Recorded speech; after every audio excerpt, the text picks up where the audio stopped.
Welcome to Mindset Mastery Moments, the best growth mindset podcast recognized by Million Podcasts and ranked as a top mindset podcast by FeedSpot.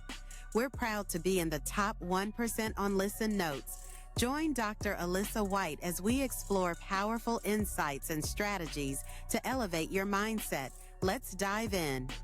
Hello, Disruptors, and welcome back to another episode of Mindset Mastery Moments. I am, of course, your host, Dr. Alisa Whyte, and I also have an amazing guest with us today. I can't wait for us to dive in. But here's a little bit of information.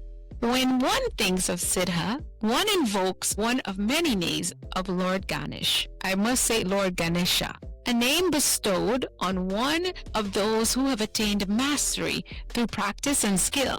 When one thinks of Ayurveda, we invoke the wisdom of ancient India. Arya meaning life and Veda meaning knowledge, together with Siddha Ayurveda is truly the knowledge and mastery of life itself. Now, I may have mispronounced some of those words, but guess what? We have an expert that we're diving into this powerful tradition with a woman who is helping thousands bring their bodies and minds back into balance through timeless wisdom of Ayurveda. My guest today is Simmi Chopra. Simmi is an Ayurvedic practitioner in New York City. She has completed the Ayurveda Doctor Program from Kerala Ayurveda, and she's also trained in hospitals and clinics in Kerala and holds double masters in biostatistics and molecular biology from Rutgers and JNU. Her work has been published in Columbia University's Journal of Public Health. She has spoken at major conferences from National Ayurveda Medical Association to the Global Ayurveda Summits, covering topics like autoimmune disorders, geriatric health, and mental wellness. Simmi has also appeared on Fox 5 DC, Good Day Chicago, and in outlets like the Wall Street Journal, Whole Foods Magazine, with nearly 30,000 TikTok followers. She's making Ayurvedic wisdom accessible in a way that feels very fresh and doable. Simmi, we are so blessed and honored to have you here at Mindset Mastery Moments to help us bring in this wonderful conversation about aligning our bodies and our mind. Welcome, welcome again. We're happy to have you. Thank you so much, Dr. Alisa. That was beautiful. I loved hearing about how you described Siddha Ayur. I could not have done that. It was so beautifully done. Thank you so much. And I'm still learning to enunciate the words. Of course, I'm such a phonetic being that I'm putting ahs and oohs where they don't belong. Say that again for us, Simmi. It's Siddha Ayur. Siddha Ayur. Yeah. So it's just, I removed the Veda, so Siddha Ayur. Yeah. I love it. So, Simmi, tell us exactly who you are, what you do, and why you do it in your own words. So I'm an Ayurvedic practitioner. I've been practicing in New York City for the past few years, and I have a background, as Dr. Alisa mentioned, in biostatistics and molecular biology. So my journey to Ayurveda was quite interesting. So back in India, when I graduated, when I finished my 12th grade, so we usually write our exams to get into medical colleges, which I did. And I got into Ayurveda. But I did not join the Ayurveda college. I chose to do molecular biology. So in Ayurveda, there's a saying which says that you don't find Ayurveda, Ayurveda finds you.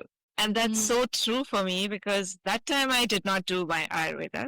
And then after many years, when I moved to US, I had my daughter, and she was, when she was 5, she was going through a lot of health issues. And the Ayurvedic doctor back in India, whom I used to always go to, was no more. So I needed to do something. So I started studying, and that's how I got into Ayurveda. And there's no looking back after that. So it's a beautiful science. It's like it's very deep, but it's very common sense. I'm a bit familiar. We did have one guest last year who she just finished her doctorate program in Ayurveda, and it was an eye-opening for me. It seemed like it would be the form of I guess holistic approach to my healing journey as a physical, in my physical. But as I get deeper into Ayurveda, I realized that it is not just my physical healing. How much is my thinking aligned with it? And that's why I would have as many times if you all would come and teach us different things. You all are always welcome to come share with us because it's definitely something that I think a lot of individuals are not aware of, but then a lot of people are becoming aware of, or how can I say without it sounding condescending, but resorting to no frown on the practice, but just on the fact because they didn't know and they've tried traditional medicine. Now these very doctors who are traditional medical doctors are like, you should probably go see an Ayurvedic doctor. So let's start right at the root. Ayurveda has been a practice for thousands of years, even though many of us are still now discovering it. So many people here in the West are only now beginning to embrace this as we talk about. So in your words, can you tell us, I give a little bit, but you have the best definition that suits you and how you practice it. What is Ayurveda and why is it still so relevant today?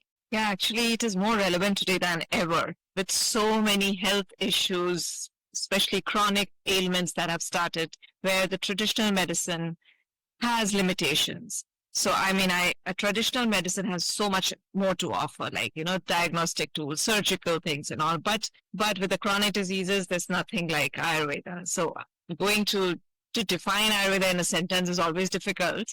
But just for the viewers, that everyone, I think, by now knows it's holistic and it is very individualistic. Every protocol is very different from the other person's protocol. And it gives it's like a handbook of instructions, which helps you read your body's signals and teaches you how to live in sync with nature. What inputs are going to be suitable for you so that you remain in balance. Your doshas remain in balance. And when your doshas are balanced, then there's health. Whenever there's an imbalance, and that happens because of the wrong inputs that you take in, which can be in the form of food, that's diet or lifestyle, the seasons, your breath, your perception, everything contributes to the inputs.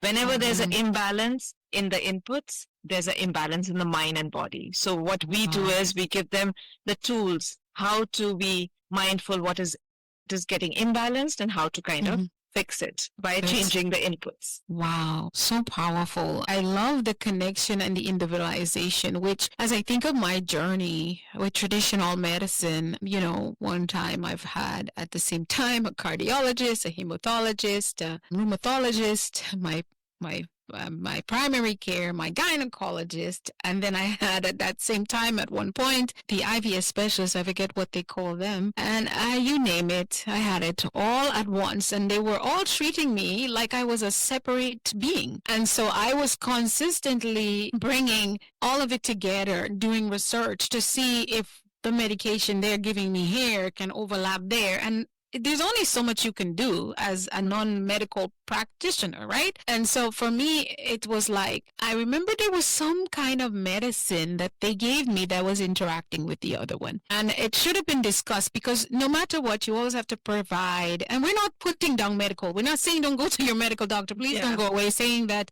Simmi and Alisa said, no, that's not what we're saying. I'm sharing my personal journey.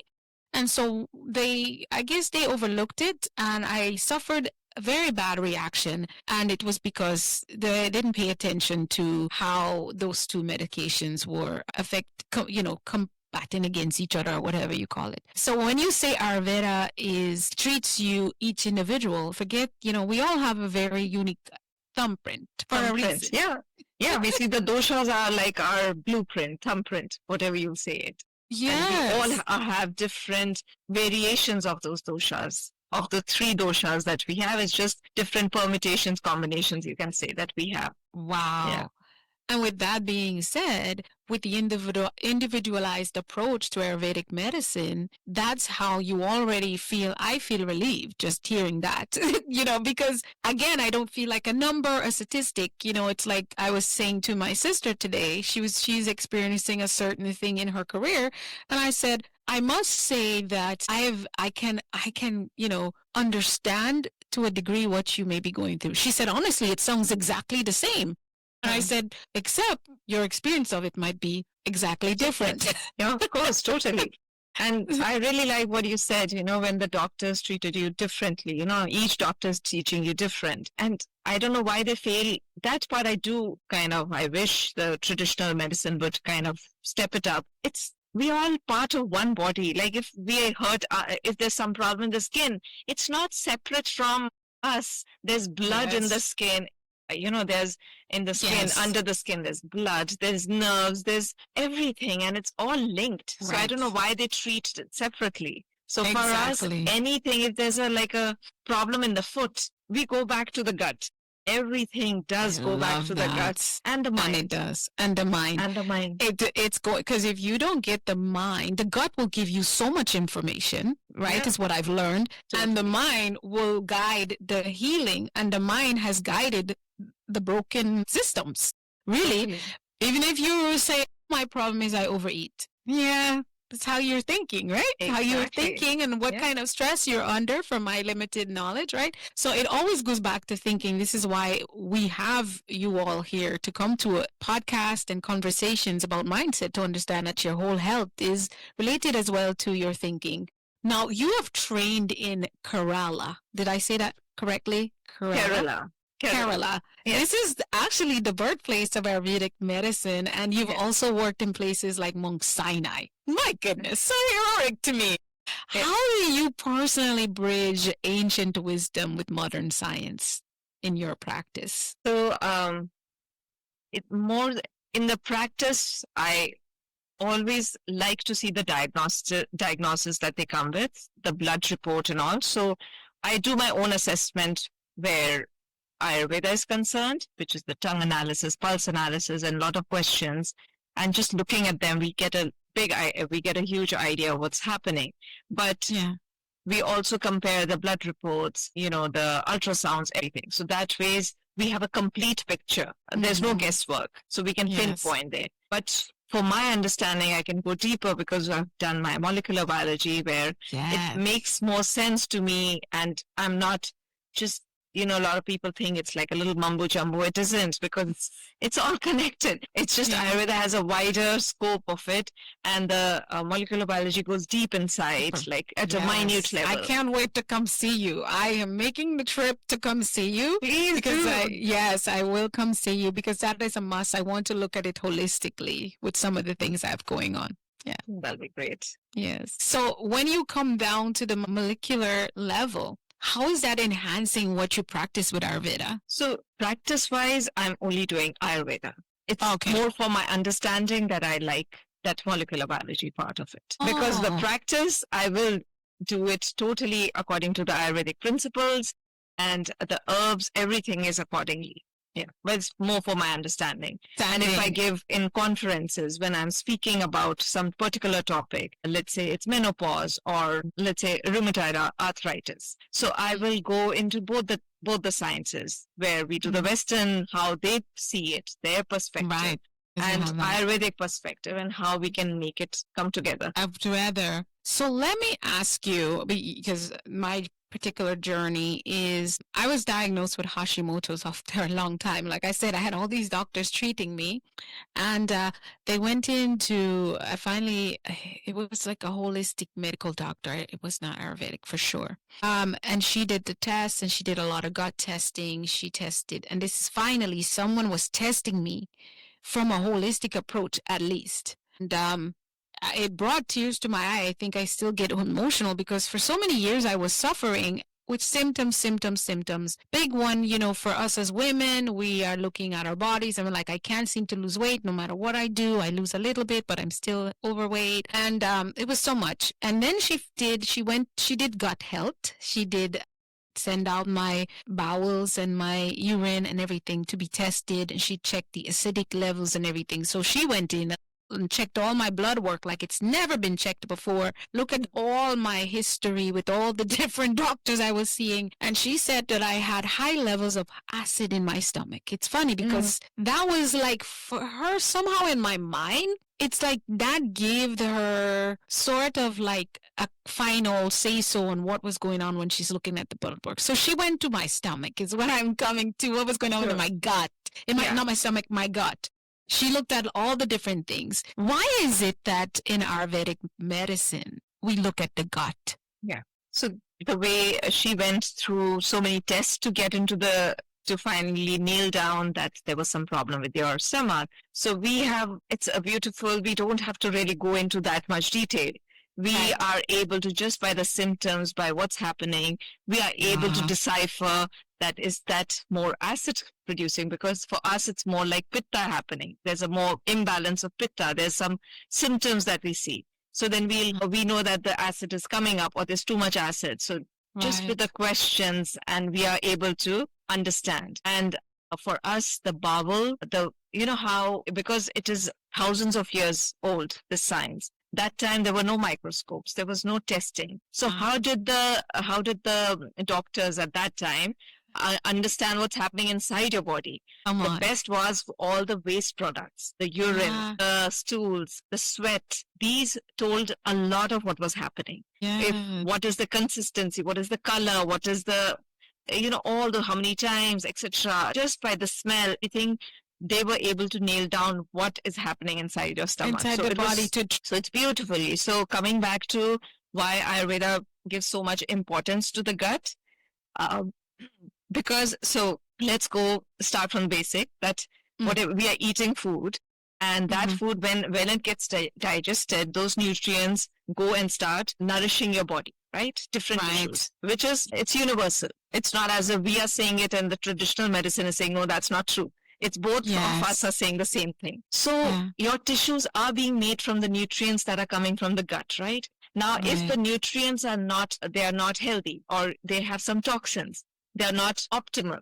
So what happens is those toxins. So this happens when your digestion is weak. So when your digestion is weak, you are not going to be able to digest that food that you're eating. It could be the most organic, healthy, and, name it all, expensive. And because your digestion is weak, you're not able to digest it properly. So what happens? Your food kind of remains undigested and sits in your stomach, let's say, in your intestines and all. So eventually it gets putrefied, and we call it ama, or in other words, you can say toxins. So when they kind of go with the nutrients, so the nutrients are now not fully healthy. They are not healthy nutrients. So these nutrients mixed with the toxins, when they go to different parts of the body supposedly to nourish the tissues, but they are not nourishing because they are kind of mixed with toxins. So now whatever is weak in your body, that depends on genetics, on the way your lifestyle is. It's going to kind of deposit there, and that problem is going to start. Taking example of arthritis. So now for those people, it goes and deposits on the joints, and that leads to problems. So it's a kind of very simple, because it's coming from the gut. And if you see leaky gut, they have started in traditional medicine. If you see, now they are saying that the leaky gut, the gut. There you go. So eventually they're catching up. They're catching up. Yes, so much. And, so that is just phenomenal, because the medicine now is starting to be the route that they're really solving a lot of issues in traditional medicine, right? Quote unquote traditional medicine. So Ayurveda teaches us, right, that health is not just the absence of disease, it is true balance. Can you share, for someone who is brand new, how you explain the idea of balance in a simple way? So in Ayurveda, if we define the definition of health in Ayurveda, is when your dosha. So I'll kind of say the words which are Ayurvedic, and then I'll try to explain it. So when your doshas are balanced, when your malas, which is the waste products, they are balanced. Even they have to be balanced. When your mind is balanced, when your senses are balanced, when your soul is balanced, only then there's health. Otherwise, you are imbalanced. So that's the definition of health. It's not just the absence of disease. So to be healthy, you have to have all these things working fine. Mind, body, soul. Mind, body, and soul. Yeah. Yes. Wow. So many of our listeners, Simmi, are those high performers. They're dealing with stress, burnout, anxiety, digestive issues. What are a few simple Ayurvedic practices they could start today to restore that balance that you would give to them if you had to give tips? Yes. So I've been noticing that in US, Ayurveda has become very, very popular with the people, and they've been able to practice it beautifully because they have the time. They'll wake up at the right time. They're following the Ayurvedic clock, waking up at the right time, eating at the right time, following the Wow. natural rhythm. So now that's beautiful. If one can Right. do it, 60% of your health problems will go away. If you're just going to able to Wow. follow that Ayurvedic clock, because each day that at different times, there are different energies that are prominent. Like in the morning when you wake up from 6 to 10 a.m., it's called the kapha energy. It's, if you notice when you wake up sometimes really early, it's a little dense, little cool. That's the kapha energy. Cold, heavy, that kind of thing. So what Okay. Ayurveda tells you is to do opposite things so that you can counter that, to do the opposite. So eat warm, light food because that's cold and heavy. So eat warm and light food.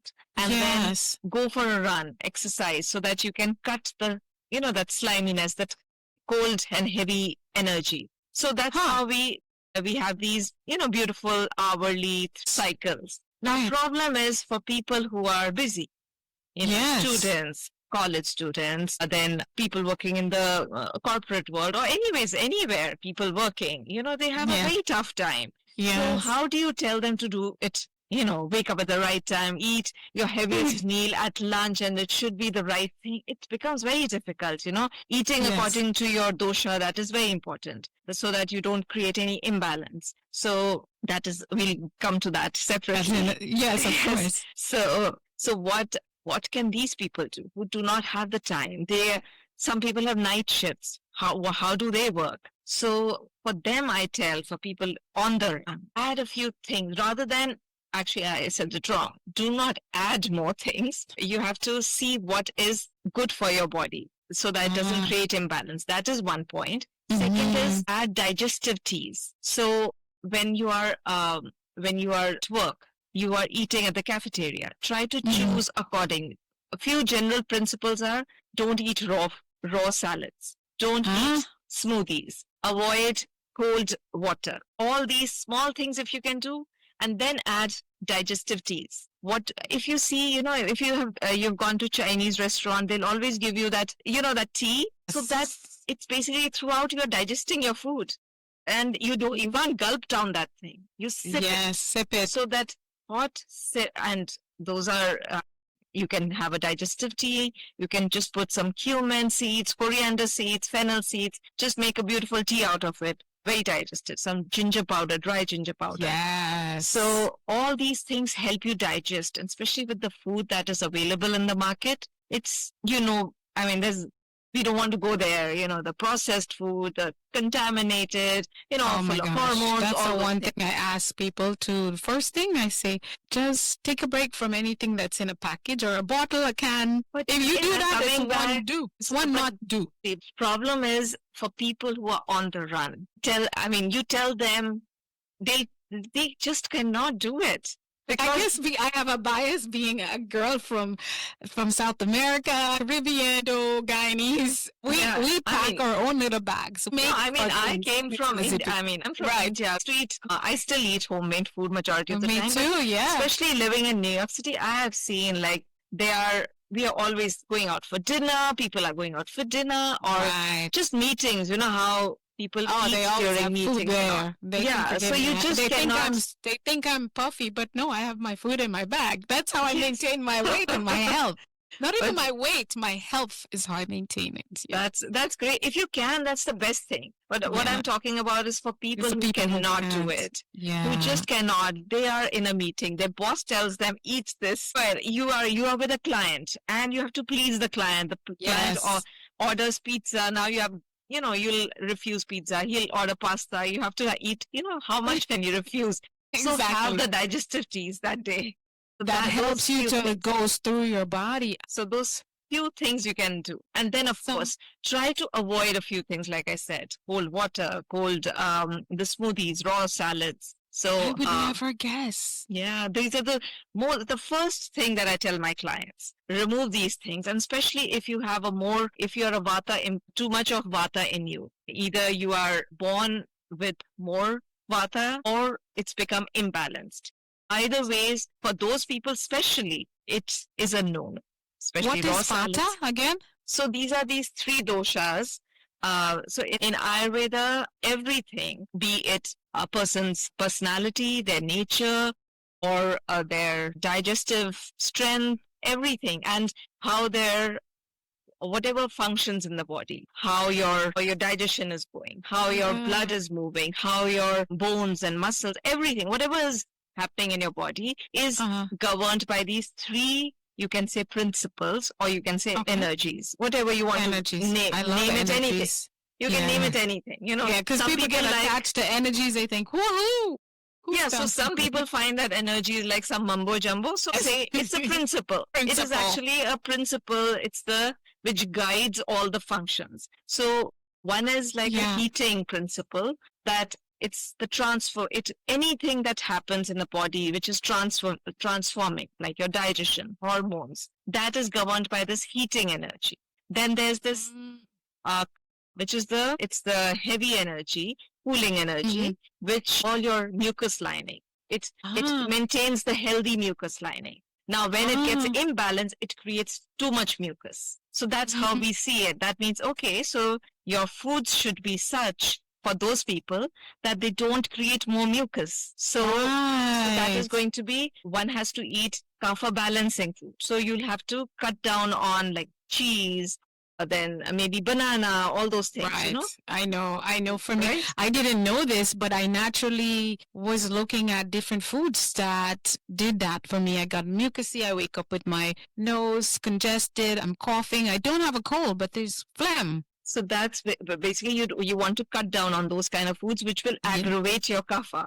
So, and the last energy or principle is called Vata, which is anything that moves in your body. The blood, we are walking, our speech, our food moving from the top to the bottom, our thoughts, everything is governed by this energy or principle called Vata. Now, when that gets disturbed, and that can easily get disturbed, you know how our thoughts get disturbed so easily? Oh, yeah. Very quickly. So that's how anything can get very easily disturbed. You know, that gas that you feel inside, sometimes that you can say it's Vata, it's the air. So it's very easy to get disturbed. So these are these principles that are governing every aspect of our lives. So they need to be balanced. And how do we create that balance? Through the foods. So for people with too much of air in them, for them not to eat salads, raw salads, cold food, because that's going to aggravate it further. A lot of people might have experienced, if they're feeling a lot of bloating and all, and if they have like salads, like kale, especially kale, it's going to cause more bloating, right? Kale, cabbage, exactly. Any of those, cauliflower, and I love sprouts, all of them, and I cannot touch them. Yes. There you go. And then that pitta is the heating energy for people who get easily skin rashes or acidity, acid reflux. For them, they should stay away from spicy food, from sour foods. So that's how that's how they can create balance in their foods. Yes. So even if you're running, even if you're running around and you have to eat with a client, at least you can choose accordingly.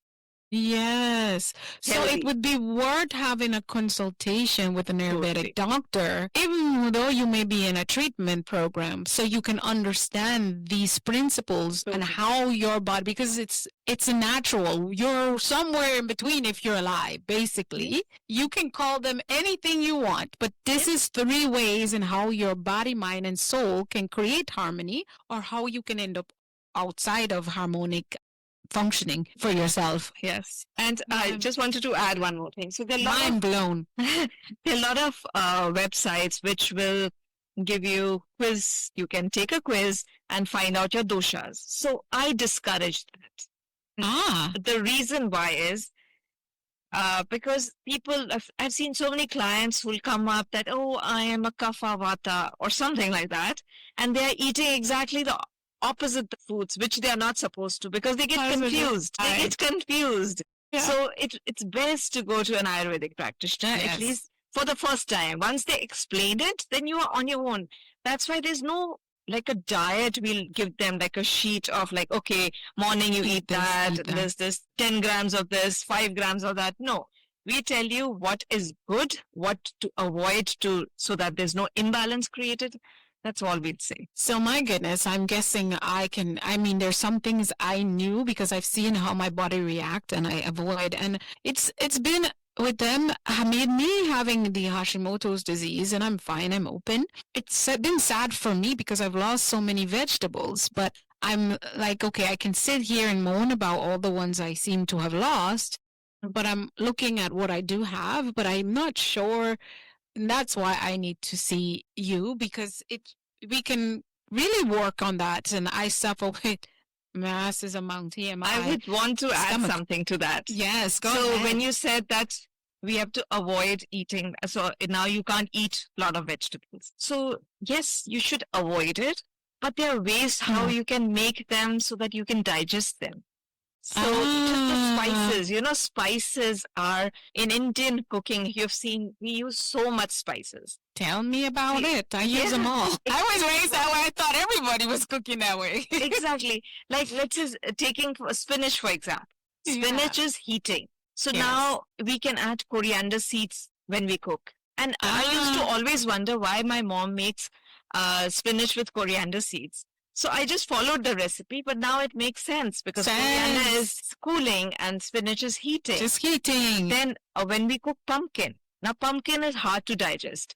So we usually use 4-5 spices, mix of 4-5 spices, which is fenugreek, mustard seeds. They all are warming, heating. And then we'll add fennel, all this, so that we are able to digest it and it doesn't create problem in our body. So there are these and that's so true. And it's funny because for someone like me, raised in Guyana, where we have all these spices and we just put them, we didn't even know why. Yes. And then I move here, but I'm still eating spinach. I'm still eating pumpkin. I'm still eating okra. I'm still eating Chinese long beans. That's my main meals, and I put cumin and all my different, and jeera and all these things. Some of the spices we call them different from what it's called in India, but I don't have all the spices, and I don't know when I see them because they will sell them in like stores where you'll find Asian food, but they're labeled differently from what I know them to be from my world, because even though our Indo-Guyanese and East Indians that are living in the Caribbean, we all name things whatever, for whatever reason it was renamed. So we don't know. Like you're just making the best meal that seems like what you. So I tell people, yes, I still eat more traditional meals from my culture, but I would say it's a little bit of the knockoff version. So now this is where having you as a guide or being an Ayurvedic, I will know these things and I will know what to look for. So that consultation or ongoing conversation would help me because, for example, I really love cabbage and I did not know but why it's affecting me the way. I just know that if I eat it one more time, because my stomach went bloop and bloop. Yes. And I did it over and over again. But that's one thing the doctor told me. They call it food allergies, is to see how my body reacts. And if it's doing this, that means you're allergic to it. So eliminate it. Totally. So I guess you're becoming mindful. That's what we want, people to be mindful. Just be, our body speaks to you. Yeah. It'll tell you, it'll give you signals that like small things like bloating, constipation, I was shocked when in the beginning when I started practicing here, for them, constipation was like normal. For them, going 3-4 days after, they're going passing bowel moment after 3 days is normal. And I was like, no, that's not normal. So a lot of people have that misconception. So a lot of things. Vacuum. I literally have to put a vacuum. TMI. But that's one of the things that people are suffering with, and it's affecting their moods, their personality, even fertility at this point. I want to listen to what Simmi said. Even if the only thing you're complaining for right now is irregularity. What that does, I can tell you, it'll be irregularity for about 7, 8, 9, 10 years, and then it will become 7 days. Then you will go there, and they will tell you have acid reflux. Then you will always have this big pouch on your belly. It just deteriorates, and now you have diabetes. Now you have high cholesterol. It just goes. So You mentioned cholesterol and diabetes. So, it's funny that somehow I get these clients. For 1 week, I'll get very similar clients. It's very strange, Get clusters. Last week I got clients with a lot of OCDs. Then now I'm getting a lot of clients with metabolic syndrome. So cholesterol and all. And cholesterol, diabetes, thyroid, everything all boils down to your Agni, we call it. Agni is digestive fire. The Agni literally means fire. And we call that digestive strength or digestive fire. When that is weak, that is not working properly, your body starts compensating. Either they start compensating with the thyroid, either it starts producing more or less depending on what your digestion is. Same thing with insulin. It's all cholesterol also. People think we should not eat fats and all in our food. No, we need cholesterol. Our hormones, our membranes, all need the healthy cholesterol. The reason why it gets deposited is because we are not able to digest the food that we are eating properly. So that cholesterol that just sits there because it hasn't been converted properly. What about vitamin D's deficiency? Vitamin D. No, vitamin D we need it from the sun. You cannot do anything. Vitamin D. And that sadly. So is that because we are not outside enough too, that we are not able to? Yes. But then, wow, this is deep. And the South Asian community, when they come to this part of the world, they suffer more from vitamin D deficiency because we are used to our genetics the way we are. We are used to that sun. Yes. We are used to that sun, which is different from this temperate sun. So we suffer more. So we need to take vitamin D supplement. So yes, I'm on vitamin D. I have to take once per week. I have to take, I think, 50 grams or something like that. I don't know what they're doing, but it's some amount. And I can see because I'm not outside a lot, especially not in Arizona. Golly. And I believe for me, it's a little bit, not only mentally, I'm a bit aggravated with it. And I'm not.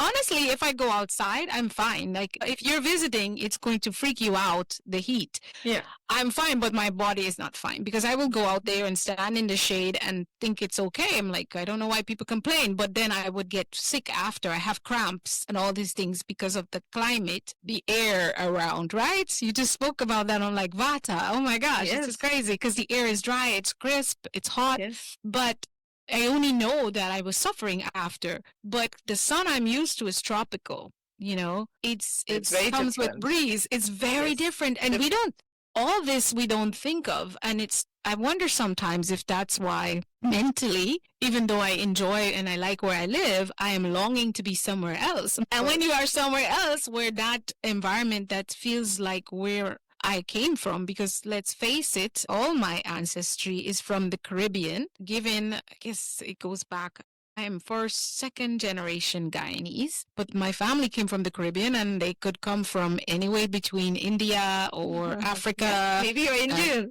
I am. I have part of my heritage. Yes. So I know what it is. So giving all this, I remember when I went to get my dental work done first when I moved to the US, they asked me to bring it so he can use it in his teaching. He said it was like my wisdom tooth was like, he said that is the sign of the pureness of your ancestry that you don't see very often. The size of my teeth, it was huge.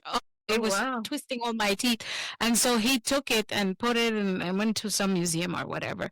I didn't know. I should have charged him for that. But this is so much to think about, right? Because even with that, sometimes I remember when I lived in Florida, which I loved, seemed like it was closer to but that's when I got diagnosed and I was having I started to develop eczema very badly. And when I moved to Arizona, no eczema, just bouts of it. I deal with some of it in my hair a little bit. But I went for vacation for a week. And I started to develop that eczema again. When you went to Florida? When I went back to visit. Sure, it could be foods. These are things that I would love to discuss with you in my consultation. So tell us, Simmi, what does a consultation look like with you? Is it something that you only do physically in office or do you do virtual consultations, things like that? Yeah. I do both. Oh, Especially with the COVID, we had to do Zoom. Since then, it's become quite, it's comfortable, especially for elderly people who can't come. So they do Zoom. People who are a little further away, and being in New York City, there's so much traffic. So we do that. And right. usually follow up, I usually end up doing Zoom. Once I see Okay. them in person, and for people who can't, Zoom it is. So it's an hour-long consultation where whatever the problem is, we start with that, but then basically I go from top to bottom, from inside Ah, out. Everything yes. I discuss We with took them. it. And Yes. of course, the gut is a huge part of it. And then their diet, their lifestyle. I'll ask all the questions. Then I'll assess them Ayurvedically with the tongue, the pulse. If they are in person, it's pulse. But pulse is a very minute part of it. It's not as if without the pulse we can't You wouldn't do. diagnose. Yeah. No, Yeah. so we can. And then, of course, I would love to see if there's any blood work and all, so that, it becomes, you can really zone in. Consider. Yes. So once I see that, then I guide them with the diet, what diet to, according to their imbalance, what they need to remove, especially with skin problems. Majority of the skin problems we tell not to have yogurt. It's going to come as a surprise to you. Yogurt, then seafood. So these things would be a no, especially with skin problems. And small things like these, I will tell them, and then I will give them the herbal protocol. So the herbs, the way they go is, if the person has a very chronic issue from many, many years and lots of issues, then usually it takes I usually divide it into 3 phases, I can say. So the first phase is very, very heavy with the gut. The herbs are very focused on the gut to balance the digestion, break any toxins, basically make your digestion good. So because once your digestion is good, it's going to start giving out good nutrients all over. Yes. So that is the first stage with, let's say they've come with pain. So also manage the pain, because we don't want them to be suffering from pain also. So, and the pain is again Vata imbalance. So we are basically, what we are doing is not giving any painkillers. It's just balancing the Vata in that particular region. Let's say they're having a neck pain. So there will be certain herbs which are more focused to the neck pain kind of thing, the Vata to balance in the neck. So those will be given. And that's like for 4 to 6 weeks. Then we do a follow-up for half an hour. And then depending on what's the progress, then we change to more whatever the problem is. Let's say it was cervical pain, herniated disc. So we'll go more with that, balancing the Vata there, removing any blockages, calming down the inflammation. So the first 2 phases are basically balancing, removing the inflammation, removing the blockages, balancing everything. Once that is started, you'll see the result. Then second phase, I can also add some therapies. So there are a lot of therapies, especially for pain management. We make these boluses with either fresh herbs or with dry herbs. And depending on the condition, depending on their imbalance, if they're prone to a lot of heating and burning, so we'll use very cooling herbs. We may do a milk decoction. And then we'll be like, let's say the pain is in the frozen shoulder. So we'll be, dabbing it on that part. You do dabs? So we do the dabbing thing. And then there are lot of other things. There are these kati and all, So a lot of therapies with it. And once second stage is gone, so the last stage usually is the rejuvenation stage, where we give you rasayanas, we call it. They're either in the form of jam or ghee, herbal teas, where it starts, rejuvenating that tissue so that it doesn't keep happening again. So that is the whole protocol. And of course, if the problem is really, really like autoimmune, those kind of things, there we do the panch karma, which is the intense detox. You call it a panch karma? Yeah, so it's called panch karma, where somewhat similar things are happening, whatever I described, but then we want to eliminate the toxins out of your system. Because when it becomes too much, just the herbs and the diet is not going to do it. So if it's very mild, just the diet change can do it. But if it's more, then add a few herbs. When it's too much, then we have to eliminate those toxins out of your body. So either we eliminate it through purgation, or through enemas, or through, the nasya, through the nose, So there are a lot of things we do. Yeah. Wow. Okay. So that's definitely, I would say, even if you think you are doing well, I think you should take a check. Your gut health is where all your health is. And I know that there have been Dr. Oz back in, I would say in the 90s, early 2000s. He was a big advocate. I don't know where he is now, but big advocate for gut health. And I know why. I know why. He was catching up with you all. Yes. So, Simmi, one wild question bump into my head is when you, as someone from the culture that I am, like everyone, if you listen to this podcast, you know I'm very proud of my origin and my roots. I thought it might be my British side, but I didn't know because we're so big on having a cup of hot tea in the morning and a cup of hot tea at night before we go to bed. Is this something that is Ayurvedic? It's now, what kind of tea are you talking about? We're not drinking anything with milk or even sugar. It's a cup of we use in our culture, it's some kind of herbal tea. Now, our modern time, we've started to get those tea bags, might be a Chinese tea. But I will say this to you. I grew up where we pick certain leaves that if I told you the names, you wouldn't know them. It was called fever grass. It was called lemongrass. It was called black. They have different names. And it's different tea. And if you didn't grow it in your own yard, maybe your neighbor did, and so you would exchange. Or you can go buy it in the market and you steep it in hot water. You let the water boil, you steep it. And it's always a pot on the stove with these bushes. We call it bush tea.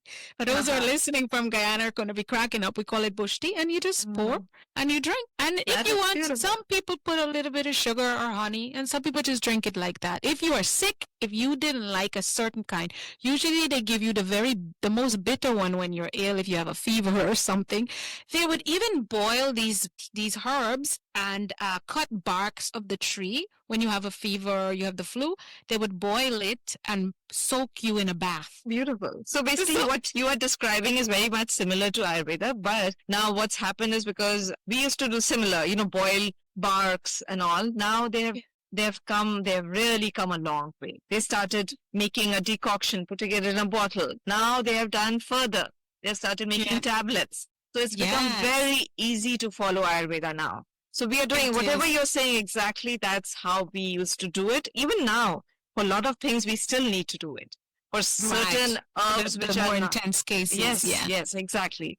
And it is a beautiful practice that you're doing, that you're having hot tea in the morning and sleeping, because when we wake up, it's like you're flushing out all the gunk out with that hot tea. Imagine a pipe and it's full of gunk. And when what do? You don't pour cold water, you pour hot water in it, right? Yeah. So that's what you are doing, and it's very nice. It ignites your And so I guess that is why they've started. I know people put their celery or whatever, different parsley in their water, and they're drinking that throughout the day.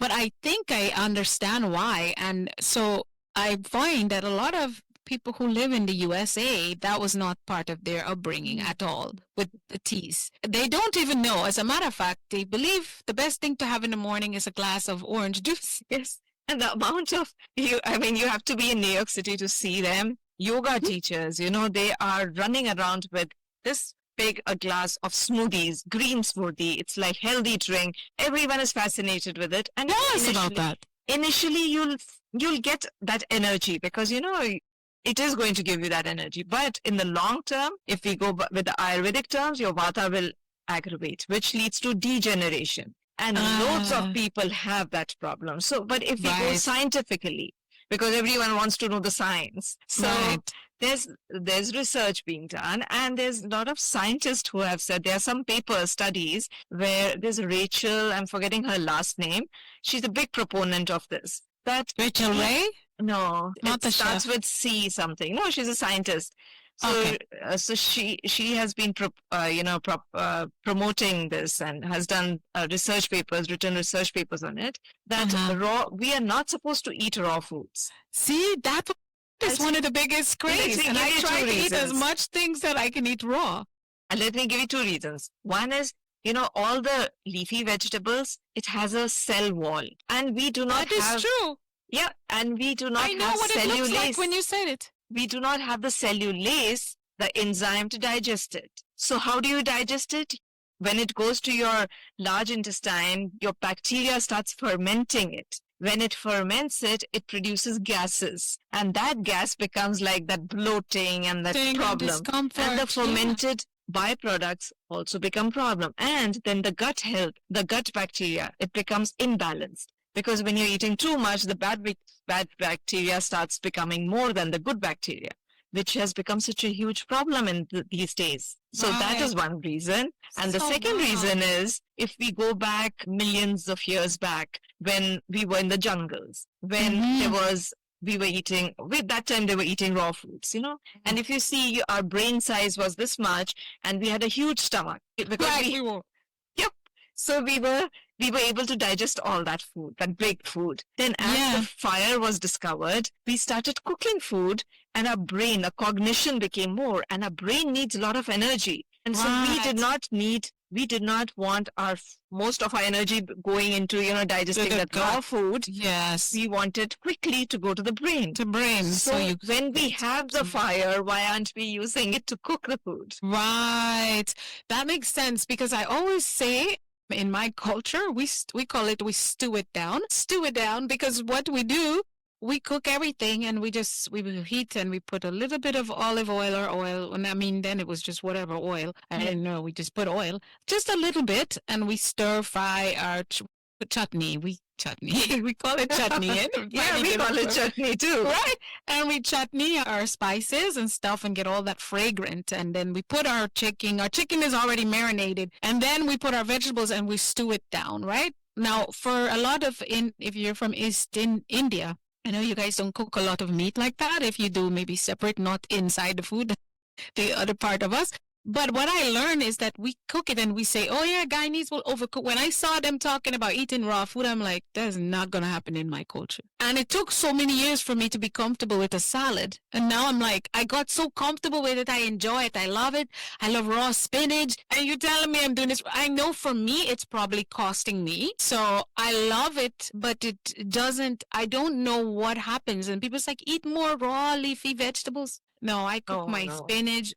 Just cook everything. Yeah, you can put some coconut milk in it. I mean, you want to have salad, just have a little bit on the side, but not like a bowl full of, and not especially kale. Kale is so hard to digest. I was doing the kale. I can't do that anymore. So kale, spinach, arugula, all of them are pretty tough to digest. So the one that is, I think it's, what is called, there's one that's very water-based. The lettuce and all is fine. You can have a little bit of lettuce but it's in a portion size, not that big bowl. Exactly. Right? No. That's crazy, because I can't wait to say this to all my people who that's why I prefer to eat at home and cook my stews. So thank you so much for sharing. Oh my gosh, I am picking your brain all the way to the pube. So we do something here, Simmi, that's called Flip the Script. This is part of the show where we ask you if you can tell us about a time where you had to shift your own mindset. Maybe it was in your own personal health, in your career, even bringing Ayurveda into the Western medical landscape. What was that turning point for you? When I shifted to Ayurveda. You were bringing Ayurveda over. Two things. I mean, I had told you in the beginning when my daughter started having health issues.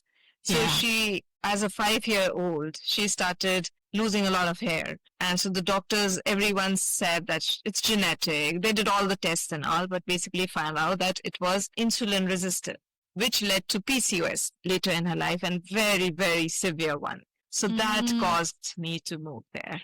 Totally shift. But I was always, as a small child, actually, I should say much before. When I was in college, I used to have severe sinusitis. Like, even if you would touch my nose, it used to hurt. Were you living in the US at that time? In India. Okay. I mean, I used to sneeze like non-stop the whole day. It used to be bad. And with antihistamines, I used to walk like a zombie. I was like, enough is enough. That was my first introduction to Ayurveda. I went back to my hometown. I went to this Ved. We call them Ved. So I went, and he did this therapy called Nasya. You know, the Panchkarma that I said through the nose? Yes. So he put He put, I know what he must have put. It was tulsi swaras, we call it, the juice of tulsi. Yes, I know tulsi. Yes. Yeah, but no one please do that at home. Whoever don't do it. You need a not. doctor. Yes. So Yes. and it's like 6 to 8 to 10 drops he put. It was painful because basically it was going into my sinuses. So yes. So those 7, I was supposed to do it for 10 days. I did it for like 6 days. I could not do the rest. It was so painful. But touch wood, it's been now like 30, 40 years. I've never had sinusitis. Never, ever I had. No, was that, again, connected to what was happening with your gut? Or it was just naturally you developed? My gut was always very sensitive. But he did so when sometimes some things are very extreme, like I said, when it's very extreme, chronic, sometimes we just need to eliminate it. So that's what he did. The panchakarma. So he just eliminated the thing. And I was young, so diet wasn't that bad. In that time when we were growing up, we were eating very healthy food. Yes, exactly. And I tell individuals, I said, even when they tell you organic, I don't even buy organic food because I don't know. I feel like it's just fibs. I know what organic. Chances are it's more. What do they call it? GMOs than the regular ones. Invested more in the GMOs on organic. So no, leave me alone. I agree with you. I agree. It's just the homeland.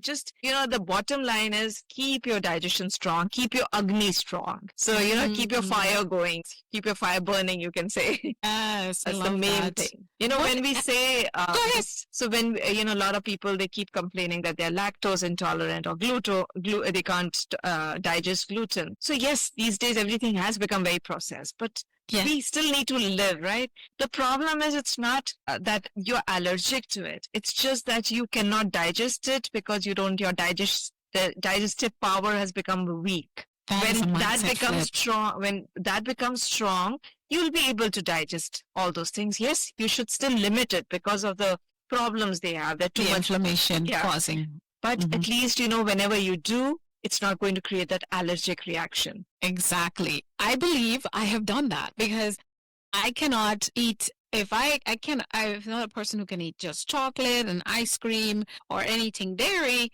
is what I understood.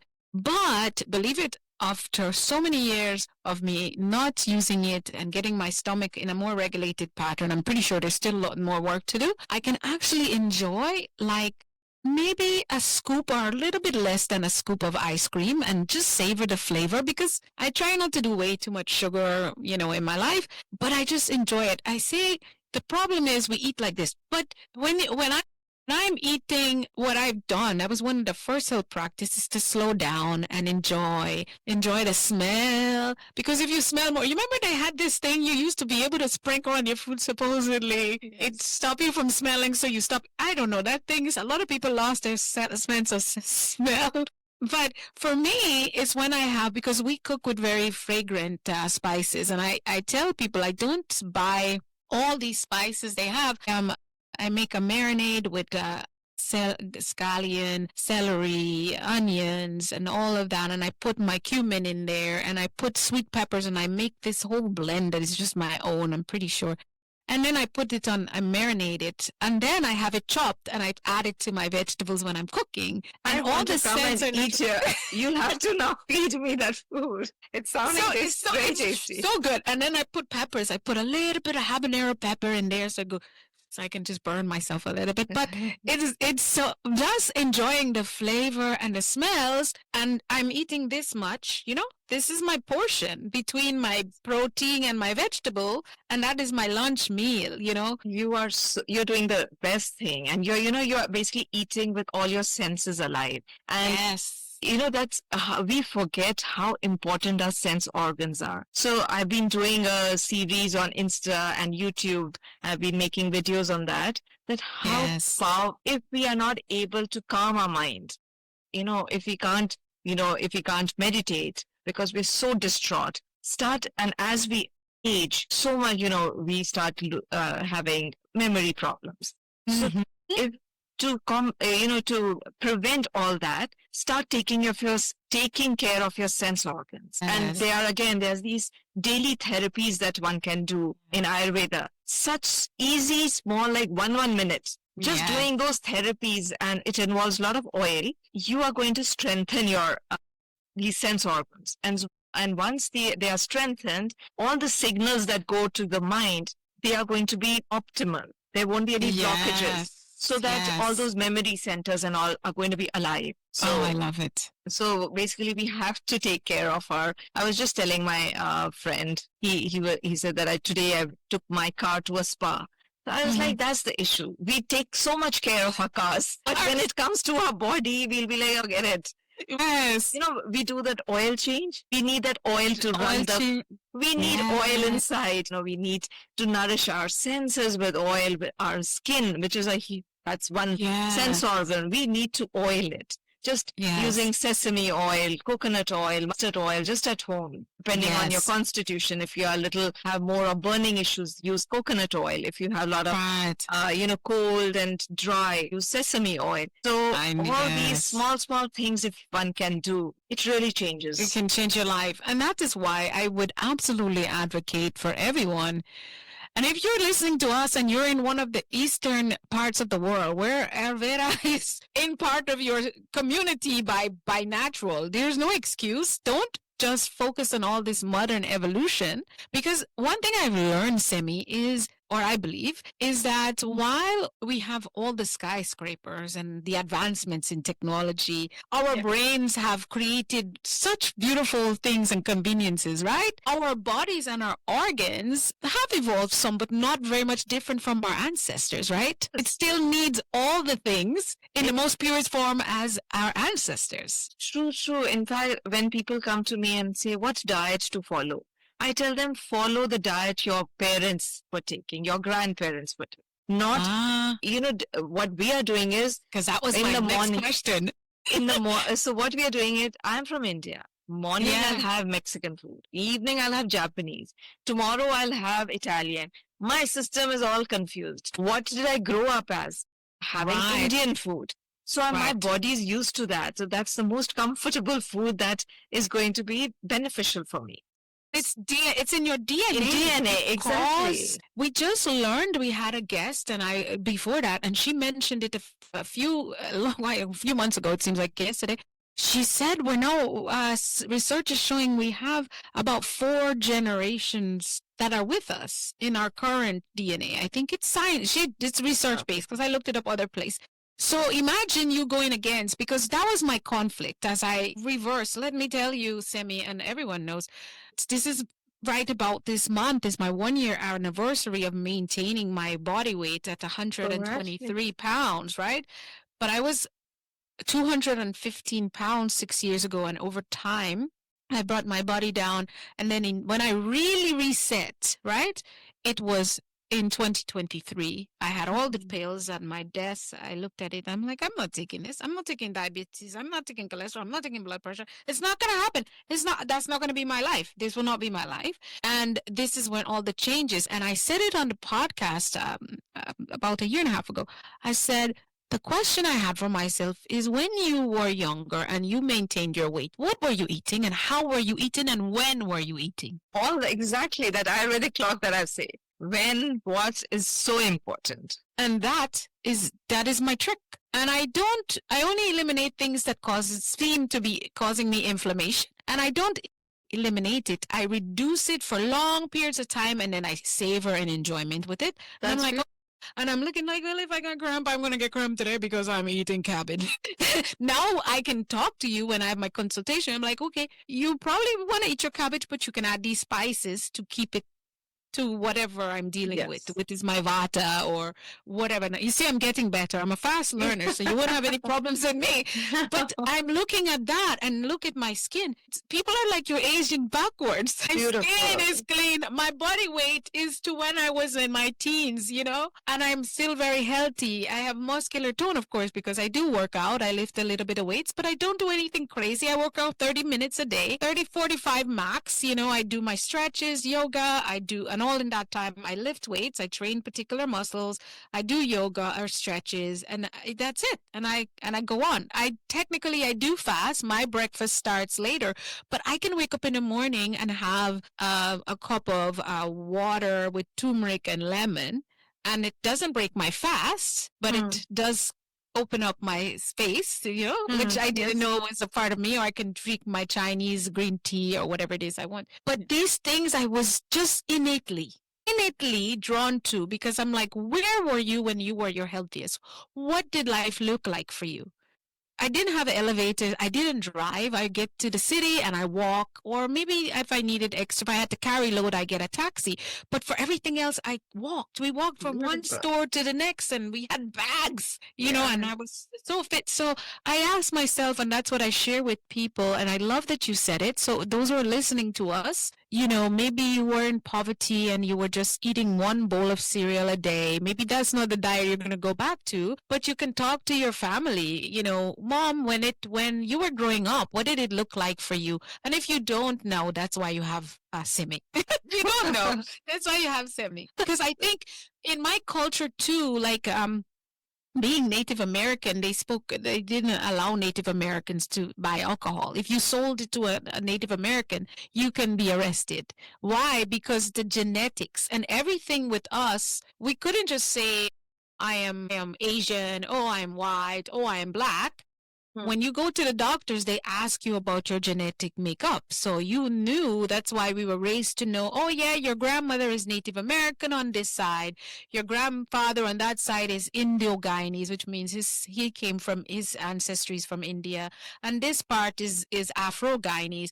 And so that's what you put on your medical form, because based on that, the doctors treat you, because you have a genetic makeup that is prone to certain conditions and certain needs and nutritional needs. All of these things were considered, and in Ayurveda, I know it is somewhat too.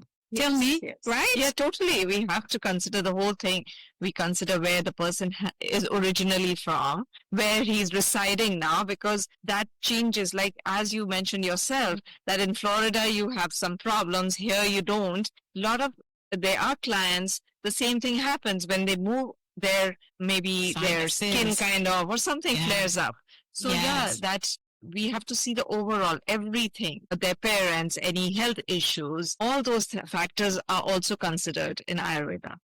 Love it. So you guys, listen, anything else you have to pay for it. We have taken so much from Simmi today, and she's been so gracious. And as she shared, Simmi, tell us, where is your favorite place to connect with you? I think there is a book as well that you have. I'm working on a book. I'm just doing the Insta and YouTube post, but I'm working on a book. And you have 30,000 followers, which tells me you are producing very good content, because people don't just follow you because you're cute, which you are. You're beautiful.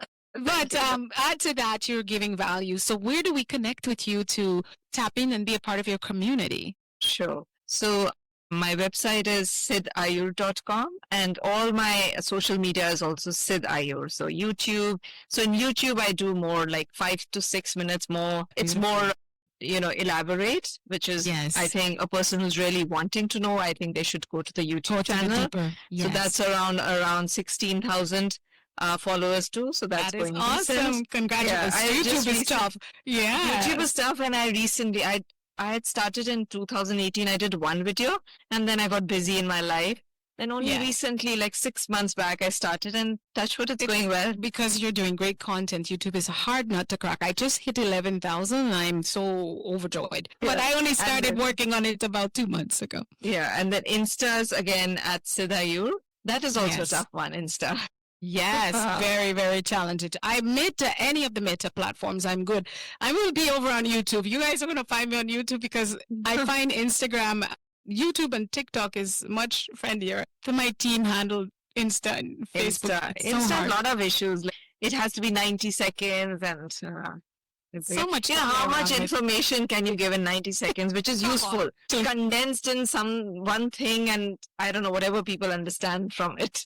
Exactly. I break all the Instagram rules. I know it. So I think YouTube is my happy place. Like you Yeah, said, you me can teach for a good 15, 20 minutes and give someone something they can walk away with. Exactly. Yeah. Yeah. So we will have all your links in the description wherever you all are listening or watching us. Of course, we will have this on our YouTube channel in its full entirety. So, Simmi, I have one question for you. How do you define success? Success, I think, is for the longest time, living in New York City, success used to be like material things. But Yeah. as we grow, as we age, I think whatever makes you so happy, what you're passionate about. I think that passion that you have about something which makes you happy, I think just that is success. I love it. As long as you get to do it. If anyone understands, I can concur with that as well, because there's so many things you can look around and you don't have it, or you used to have it but you don't have it anymore, and it's taking forever to have it, and you could go on and on. But just the fact that I get to sit here on the podcast and I get to go out and teach and train and speak to people, fulfillment.